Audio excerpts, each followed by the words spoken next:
भारताचं राष्ट्राचं संरक्षण कसं होईल याचा विचार प्रत्येक माणसाने करणं गरजेचं. मनाला पकडून पळून चालली होती, म्हणजे मातृभूमीबद्दलचा एवढा त्यांना तिरस्कार वाटला की या देशासाठी मरावं असं त्यांना वाटलं नाही, तरी देशातून मरून पळून गेलो तर मी जगल असं त्यांना वाटलं. म्हणून अफगाणिस्तानमधली माणसं स्वतःचा जीव वाचवण्यासाठी पळत होती.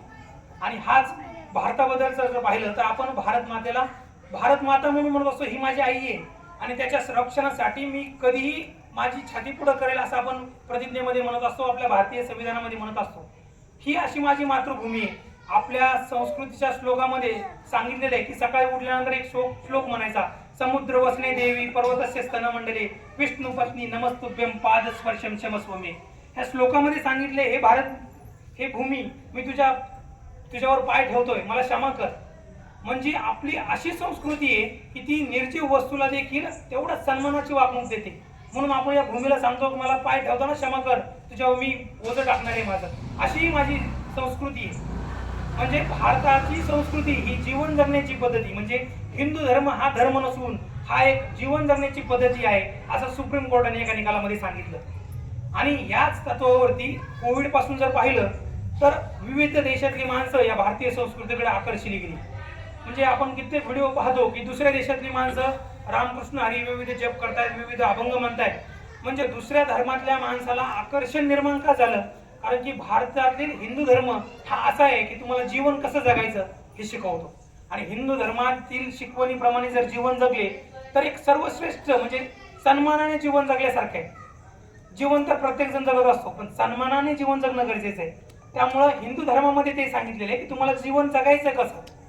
आता आपली पूर्वीपासूनची पद्धत आहे, बाहेरून माणूस आला की पहिला आपण पाणी द्यायचो, पाय धुतले जायचे, नंतरच तो माणूस आतमध्ये यायचा. ह्याच्या पाठीमागं प्रत्येक एक उद्देश आहे की बाहेरून जे बॅक्टेरिया येणार आहेत ते तिथून बाहेर जावेत. आपण एखाद्याच्या 10व्या नंतर आल्यानंतर त्याला आंघोळ करायला लावायचो. त्याच्या पाठीमागं पण वैज्ञानिक दृष्टिकोन होता की एखाद्याची मृत्यू झालेला आहे, त्याच्या बॉडीवरचे जे बॅक्टेरिया आहेत त्याच्या हाताला लागू शकतात किंवा त्याच्या शर्टवरती जाऊ शकतात, ते आपल्या घरात येऊ नयेत. हा एवढा मोठा दृढ दृष्टिकोन या हिंदू धर्मामध्ये पूर्वीपासून शिकवलेला आहे. त्यामुळंच आपण आपली भारतीय संस्कृती, आपण आपला समाज, आपला हिंदू धर्म, आपल्या हिंदू धर्मातील माणसं एकत्र राहावीत, संघटित राहावीत, त्यांचं संरक्षण होणं याची जबाबदारी आपल्यावरती आहे. त्याचं बंधन आपल्या खांद्यावरती आहे. ते बंधन आपण स्वीकारणं गरजेचं आहे. आपण शेजारचा माणूस जर भांडत असेल तर आपण म्हणतो जाऊ देतो, त्याचा भांडतोय, आपण त्या भांडणात पडत नाही. आज अशी परिस्थिती आहे. मी स्वतः वकील म्हणून तुम्हाला सांगतो, माणसं डोळ्यांनी भांडणं होताना पाहतात पण कुणाच्या मध्ये जायला तयार नाही. आज मी केसेसमध्ये दररोज पाहतो, मारहाण जरी झाली तरी शेजारचा माणूस साक्ष द्यायला देखील तयार नाही की माझ्या समोर ह्यांनी ह्याला मारलं असं सांगायला देखील तयार नाही. म्हणून त्याला काय करावं लागतं की जवळचीच माणसं साक्षीदार करावी लागतात. मग ते कोर्टामध्ये टिकत नाही, कोर्टामध्ये साक्ष चुकीची दिली जाते आणि मग तो माणूस निर्दोष मुक्त होतो. म्हणजे समाज हा फक्त स्वार्थासाठी जगतोय, स्वतःच्या जीवनासाठी जगतोय, स्वतःचं फक्त पोटभर जेवण्यासाठी जगतोय. त्यांना असं वाटतं की मी सुरक्षित, मी व्यवस्थित राहिलो की सगळं व्यवस्थित होईल. असं नाही. तुमचा समाज जर व्यवस्थित राहिला तर तुम्ही जीवन जगू शकता चांगलं. ह्याचं उदाहरण काय, तुम्ही किती संपत्ती, बंगला बांधला, गाडी घेतली, पण हे जर राष्ट्र चांगलं राहिलं नाही, ह्या राष्ट्रावर जर परकीयांनी आक्रमण केली तर आपली संपत्ती सोडून आपल्याला पळून जावं लागतं. हा कन्सेप्ट महत्वाचा लक्षात घेणं गरजेचं आहे. ही संपत्ती कशामुळे, ही राष्ट्रामुळे संपत्ती, राष्ट्रामुळे मी या संपत्तीचा उपभोग घेऊ शकतोय. आणि जर या राष्ट्रच जर सुरक्षित नसेल तर या संपत्तीचा उपभोग घेऊ शकत नाही. म्हणून या राष्ट्राचं संरक्षण करण्याचं बंधन आपण स्वतःवरती घेणं गरजेचं आहे. म्हणजे रक्षाबंधनला महत्वाचा उद्देश काय आहे तर स्वसंरक्षण, समाजाचं संरक्षण आणि राष्ट्राचं रक्षण हे आपण घेऊन जाणं गरजेचं आहे. श्रीलंकेमध्ये उद्रेक झाला, सत्ताचं हस्तांतर झालं, अफगाणिस्तानमध्ये झालं, पाकिस्तानची परिस्थिती पाहिली, आसपासची जर सगळं स्थिती पाहिली तर सगळीकडे हिंदूंवरती अत्याचार होत आहे. आणि आज रोजी जर जगामध्ये जर बघितलं, हिंदू राष्ट्र असं कोणतं एक राष्ट्र आहे, तसं डॉक्युमेंटरी जर बघितलं तर फक्त नेपाळ हे एकमेव राष्ट्र आहे जे स्वतःला म्हणतात मी हिंदू राष्ट्र आहे. आपला भारत देखील हिंदू राष्ट्र नाही, कारण आपल्या भारतीय संविधानामध्ये सेक्युलरिझम असा शब्द टाकून ठेवलेला आहे. 1942 घटना दुरुस्ती झाली आणि जो शब्द कॉन्स्टिट्यूशनमध्ये डॉक्टर बाबासाहेब आंबेडकरांनी टाकला नव्हता तो नंतर टाकण्यात आला. आता जे घटना लिहिणाऱ्या माणसाला कधी वाटलं नाही की आपण ह्या भारताला सेक्युलरिझम शब्द टाकावा. का नाही वाटलं बरं? त्यांनी पण तेवढा स्टडी केला होता, पण त्यांना वाटलं नाही की खरोखर ह्या भारताला असं करावं की सेक्युलरिझम, धर्मनिरपेक्ष भारत. कारण की या भारतामध्ये हिंदू जास्त आहेत, हिंदूंची मेजॉरिटी आहे, हिंदू हा धर्म तेवढा व्यापक पसरलेला आहे. भारत हा एक हिंदू राष्ट्रच आहे, पण डॉक्युमेंटरी तसं कागदोपत्री दिसून येत नाही. त्यामुळं हिंदू समाजाचं रक्षण करण्याची जबाबदारी आज रोजी आपल्यावरती आहे. ही प्रत्येक मंदिरं ही आपली शक्तिस्थान आहेत. प्रत्येकाला तुम्ही आसपास बघा की एखाद्या कुटुंबामध्ये जर एकच व्यक्ती असेल तर कधी कधी शेजारची माणसं दुसऱ्या धर्माची त्याच्यावर दबाव टाकण्याचा प्रयत्न करतात. त्यांना वाटतं हा एकटाच आहे, हा काय करू शकत नाही. आणि पण त्याच कुटुंबामध्ये जर 5 माणसं असतील तर माणसांवरती एक दबाव असतो, एक प्रभाव असतो. ह्या कुटुंबामध्ये खूप माणसं, आपण त्याच्या कुटुंबाच्या नादी नको लागायला. किंवा आज रोजी बघा गजानन महाराजांचं हे चाकणमधलं भव्य मंदिर उभारलं. इथं प्रत्येक ह्याच्या वेळेस प्रगट दिनाच्या वेळेस खूप मोठा कार्यक्रम होतो. ही एक शक्ती आपल्या समाजाची दाखवली जाते. चाकणमध्ये सगळीकडे त्या दिवशी कळतं की गजानन महाराजांच्या मंदिरामध्ये असा कार्यक्रम आहे. इथं हिंदू एवढ्या मोठ्या प्रमाणात एकजूट होतात आणि ह्याचा प्रभाव दुसऱ्या समाजावरती पडत असतो की इथली माणसं एकजूट आहेत, हे त्यातून मेसेज जात असतो. त्यामुळं समाजाचं एकत्रीकरण करण्यासाठी महत्वाची शक्ती केंद्र अशी मंदिर आहेत. आणि सगळी माणसं म्हणत असतात की ही मंदिरं कशाला बांधायची, हॉस्पिटल बांधा, विद्यालय बांधा, हे बांधा.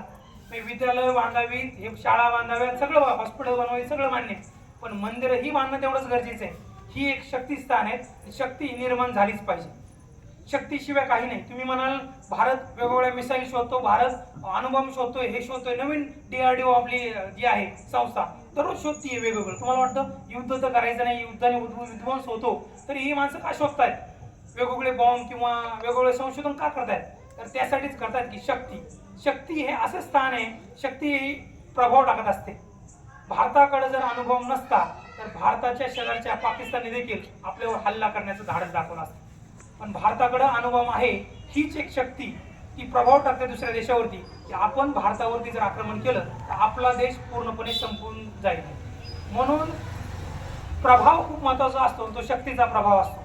शक्ती म्हणजे असं नाही की तुझ्याकडे शक्ती आहे म्हणून कुणाला जाऊन मारायचं. शक्ती ही फक्त प्रभाव टाकण्यासाठी वापरायची असते. शक्ती ही दुसऱ्याचं संरक्षण करण्यासाठी वापरायची असते. शक्ती ही स्वतःचं संरक्षण करण्यासाठी वापरायची असते. शक्ती ही अशी नसते की एखादा दुर्बल माणूस आहे त्याला बळ जाऊन मारायचं. शक्ती ही अशी नसते की एखाद्या माणसाला लुबाडायचं. शक्ती त्यासाठी देव कधीही देत नाही. शक्ती अशाच माणसाला दिली जाते की ज्याला ती शक्ती वापरायची बुद्धी असते. त्यामुळं शक्ती कधी कुठे कशी वापरावी, शक्ती ही फक्त अशी नसते की शक्ती ही बौद्धिक असू शकते, शक्ती ही आर्थिक असू शकते आणि शक्ती ही शारीरिक असू शकते. त्यामुळं शक्तीचे प्रकार वेगवेगळे आहेत.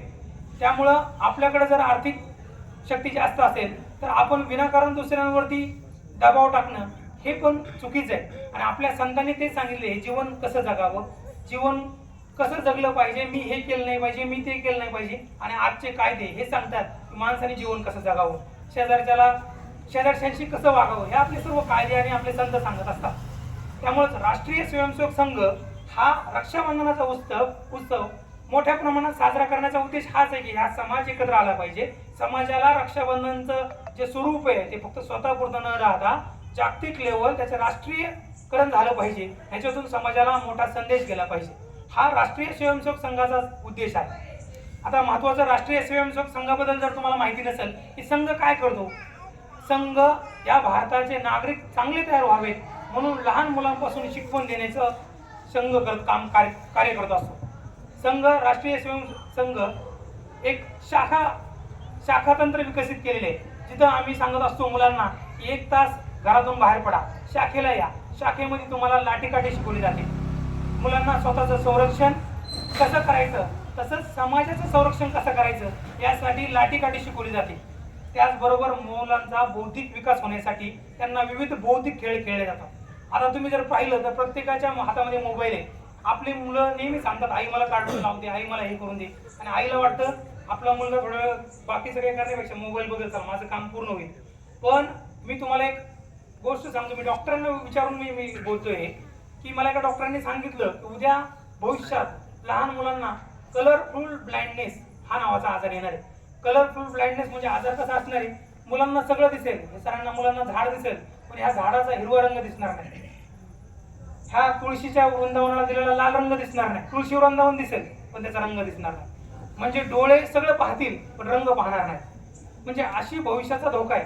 प्रत्येक लहान मूल मोबाईल पाहते, त्यात आणि त्यातले जे कार्टून आहेत ते डोळ्यावरती डायरेक्ट प्रभाव करतायत. त्यामुळं डोळ्याच्या इथे जे नस असतात, आता जर पाहिले एखाद्या मुलाच्या एक्झाम्पल म्हणून मी तुम्हाला सांगतो की मुलाला जर वरती डोळे करायला सांगितलं आणि त्या जर तुमच्या मुलाच्या डोळ्याच्या नस असतात, छोट्या छोट्या बारीक, खूप बारीक असतात, त्या जर पाहिल्या तर तुम्हाला जर काळ्या निळ्या दिसत असतील किंवा काळ्या पडलेल्या दिसत असतील तर ही त्याची सुरुवात आहे की तो मोबाईल एवढा पाहतोय की त्याच्या भविष्यात डोळ्याला कलरफुल ब्लाइंडनेस हा आजार होणार आहे. म्हणजे आज रोजी बघा तुमचे प्रत्येक जण, म्हणजे आपण फक्त मुलांना दोष नाही, मुलं हे आपला आरसा आहे. आपण जसं करतो तशी मुलं करतायत. आपल्याकडे मुलांना द्यायला वेळ नाही. आपण कामामध्ये एवढे बिझी आहे की आपल्याला वाटतं मी दिवसभर कामावरून थकून आलोय, आता मी मला थोडासा मोबाईल पाहू द्या. पण घरी आल्यानंतर मुलं तेच पाहत आहेत ना, माझे वडील मोबाईल घेतात, माझी आई मोबाईल घेते, लगेच ते मुलं तुमच्याकडे मोबाईल मागतात आणि ते पण मोबाईलमध्ये तासन तास रील्स स्क्रोल करत चाललेले आहेत. पण ह्याच्यामुळं मुलांचं भवितव्य काय, किंवा त्या मोबाईल पाहून त्या मुलाला फायदा काय मिळणार आहे? तर काहीच नाही. त्यातून काही त्याला ज्ञान आत्मसात होणार आहे. त्यामुळेच राष्ट्रीय स्वयंसेवक संघ सांगतोय तुमच्या मुलांना घराच्या बाहेर 1 तास बाहेर पाठवा, संघाच्या शाखेमध्ये पाठवा, त्याच्या बौद्धिक क्षमता वाढू द्या, त्याची शारीरिक क्षमता वाढू द्या. कारण उद्या जर भारताचं संरक्षण करायची जबाबदारी तुमच्यावर आली तर पळकुटे नागरिक नकोत आपल्याला छाती पुढं करून या देशासाठी लढणारे नागरिक पाहिजेत. आणि ते नागरिक तयार करण्यासाठी लहान मुलांपासून त्यांनी शाखेत येणं गरजेचं आहे, तसं त्याचं लाठीकाठीचं प्रशिक्षण घेणं गरजेचं आहे. आणि हे जर स्वतःच संरक्षण करता नाही आलं तर दुसऱ्याचं संरक्षण कुठं करणार? म्हणजे आपण रक्षाबंधनाचा जो उद्देश आहे की मी माझ्या बहिणीचं रक्षण करीन, पण त्याच्यात जर शारीरिक क्षमताच नसेल की आपल्या बहिणीचं संरक्षण करता येईल, जर तो थोडं पळल्यानंतर दमतोय, त्याला जर काही सेल्फ डिफेन्स घ्यायचा आहे तो पण त्याला करता येत नसेल, तो त्याच्या बहिणीचं रक्षण कसं करेल, तो समाजाचं रक्षण कसं करेल आणि नंतर त्या राष्ट्राचं संरक्षण कसं करेल? त्यामुळं लाठीकाठी शिकणे, बौद्धिक क्षमता वाढवणे, शारीरिक क्षमता वाढवणे गरजेचं आहे. त्यामुळं माझी सर्वांना विनंती आहे की तुम्ही आठवड्यातून म्हणजे लहान मुलांना दररोज 1 तास, उलट आम्ही राष्ट्रीय स्वयंसेवक संघातर्फे तुम्हाला एक प्रशिक्षक देऊ शकतो की इथं तुमच्या लहान मुलाला तो दररोज खेळ घेईल, तुमचे बौद्धिक क्षमता वाढवण्यासाठी तो वेगवेगळे खेळ घेऊन, आणि त्याचा फरक तुम्हाला खरोखर जाणवतो. तुम्ही संघाचा स्वयंसेवक हा त्याच्या चप्पलीवरून पण ओळखू शकता. संघाच्या स्वयंसेवकाची कधीही चप्पल अशी अस्ताव्यस्त पडलेली नसते, एका लाईनमध्येच असते. आणि खरोखर एक मला गोष्ट सांगायला आवडते, गजानन महाराजांचे जे भक्त आहेत त्यांची पण चप्पल ठेवण्याची पद्धत मला खूप आवडते. मी इथं मंदिरात पण येतो, त्यांच्याकडं म्हणजे ह्याच्या अगोदर स्टॉल नव्हता, पण ते चप्पल अशा लाईननी ठेवायची आणि मी आल्यानंतर मला बरोबर ते द्यायचे. मी उलट लय जणांना प्रश्न विचारला की माझी चप्पल बरोबर तुम्ही हे कसं काय देता तुम्ही, की मी माझीच ही चप्पल आहे म्हणून. म्हणजे हे जे तंत्र आहे हे खरोखर म्हणजे आपल्या गजानन महाराजांच्या प्रत्येक मंदिरात जा, ही पद्धत खूप छान आहे. आणि तीच एक शिस्त, प्रत्येक माणसात असलेली शिस्त त्या माणसाचं एक वेगळी आयडेंटिटी, वेगळा प्रभाव आहे समाज मंदिर मग करत असते. त्यामुळेच तुमच्या मुलांचा प्रभाव भविष्यात चांगला व्हावा, त्याचा उपयोग देशासाठी व्हावा, म्हणून लहानपणापासून त्याच्यावर तसे गुण होणं गरजेचं आहे. मातीचा गोळा, आता गणपतीचे दिवस आलेले आहेत, आपण माती घेणार, त्यात पाणी मिक्स करणार आणि त्याच्यापासून गणपती निर्माण करणार आहे. म्हणजे तो मातीपासून जर गणपती निर्माण करायचा असेल तर त्याला सुरुवात मातीपासूनच करावी लागते. आता आपण म्हणून बनलेली मूर्ती परत मोडून मूर्ती बनवणं हे अवघड आहे. त्यामुळं आज रोजी ही जी मुलं आहेत ही चिखलाचा गोळा आहे, त्याला जसा तुम्ही आकार द्याल तसं तुम्ही घडू शकता आणि तोच आकार देण्याचं काम राष्ट्रीय स्वयंसेवक संघ करतोय. संघ तुम्हाला तुमच्या मुलासाठी भविष्यात राष्ट्राचं संरक्षण करण्याचे गुण किंवा आपल्या समाजाचं रक्षण करण्याचे गुण हा शाखेमध्ये देत असतो. त्यामुळं आता इथे एवढा मोठा जनसमुदाय आहे, सर्व हिंदू बांधव आहेत, सर्वांनी उलट एक दिवस म्हणजे दररोज लहान मुलांना शाखेमध्ये पाठवलं तर राष्ट्रीय स्वयंसेवक संघातर्फे आमचे जे कार्यवाह आहेत ते तुम्हाला एक शिक्षक नेमतील आणि ते दररोज त्यांचे बौद्धिक खेळ, सगळे शारीरिक खेळ घेतील.